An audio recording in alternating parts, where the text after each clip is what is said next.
So, what do you know about Freemasonry?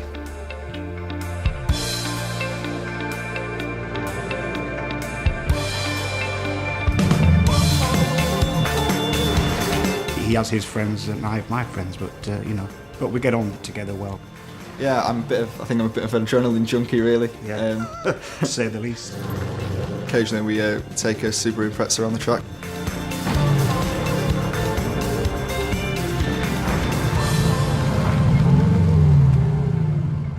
Sam knew that I was a Freemason, but he didn't really know a lot about it.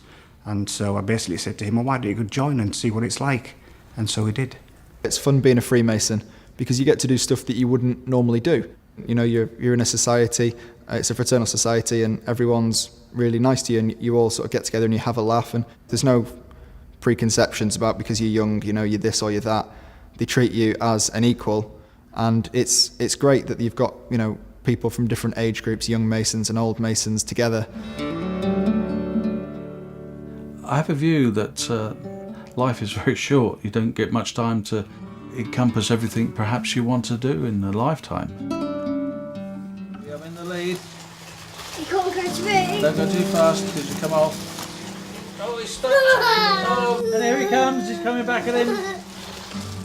I've been a Freemason for 31 years. I make sure I commit a lot of time to my family. A lot of the lodge time is in the evenings or at weekends. And I won't sacrifice time from my family for Freemasonry. We have a saying, it's family first, then work, and then Freemasonry. It shouldn't be detrimental to our family life or our working life. And I make sure I balance it very well. I was born and raised in Gloucester. It's a small city in the southwest of the UK. My mum's Spanish, my father's English. I'm going to try and get a really good tackle in.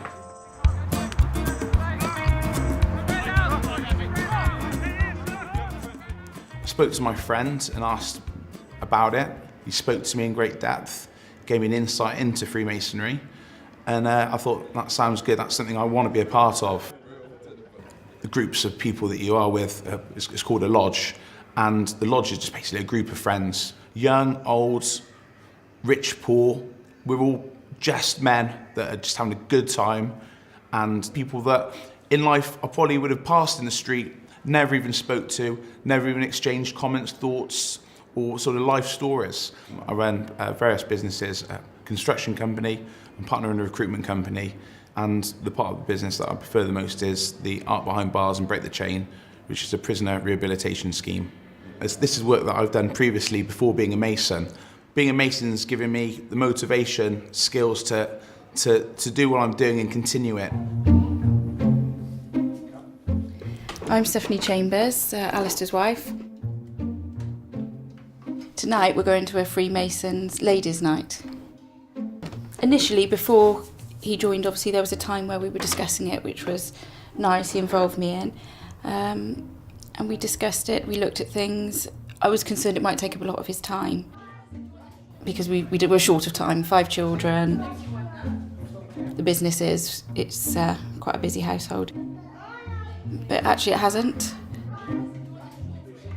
You look at why Freemasonry has been successful. I think it's much more to do with the common desire to behave properly, to look after each other and enjoy each other's company. And all that naturally leads to charity. But Freemasonry wasn't set up originally for charity. It's just been a completely natural byproduct of it. I can give you an illustration that with the Philippines hurricane, it gave £50,000 nearly on day one to the Red Cross. And the fact that it can react so quickly to these disasters is of enormous benefit to the charities which are the recipients. Charity is really important to me. My grandmother's been disabled since she was 18, and so it means a lot to be able to help other people. And I like to get involved as much as I can through my lodge and by myself. For example, last year I did the Movember charity. And there's a lot of things that we do through the lodge as well. We decide who we're going to give money to for what purposes.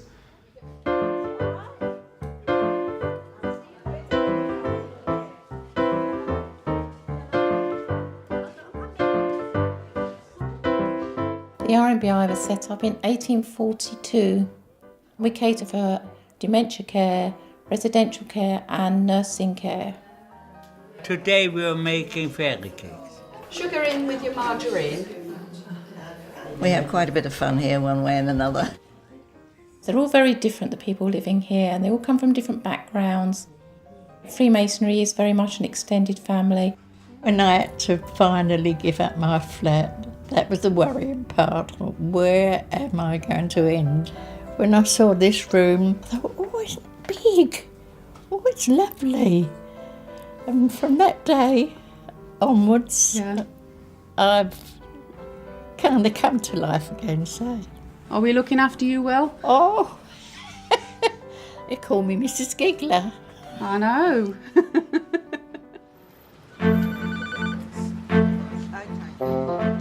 My wife had a serious allergic reaction. I raced her to A&E and they had to resuscitate her. An incredibly frightening experience. As a thank you, we thought, is there something we can do, particularly to help A&E, and particularly to help children who find themselves in such a frightening environment? I discussed that with my Masonic Lodge, and we came up with the idea of TLC, the simple idea of using teddy bears to take out the stress of a visit to A&E. Coming to a place like this is quite strange to them, quite stressful. Teddy bear, soft teddy bear, always softens the blow. You got babies coming in crying and you do everything that you could possibly do. You can pick any colour. When you see their faces, when you give them a teddy bear, it cuts down the assessment time just so you can just take your observations, heart rate, and it just makes them feel better. As soon as you give your teddy to a child, you know, that brings a smile to their face. Most children name the teddy straight away. One guy this morning, young chap, called his teddy hula hoop. So that was cool. We all have the same interests, which is helping other people and an interest in the history of Freemasonry, which has brought us all together. Since I became a member, it's been absolutely clear that history is extremely important. Freemasons' Hall in Covent Garden, our headquarters, was built as a monument to those who died in the First World War.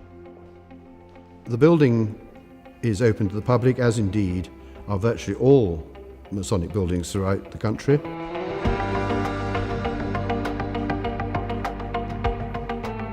We use the building at Covent Garden, our headquarters, for multiple purposes.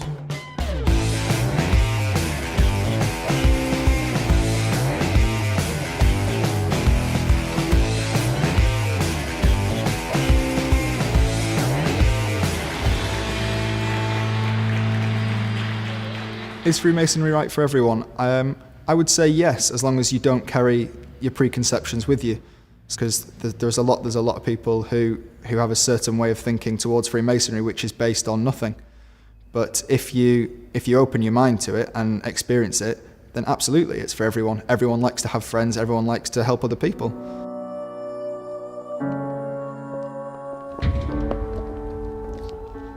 It's not about what all the people have done in the past, what you're doing now. It's about what people are going to be doing in the future.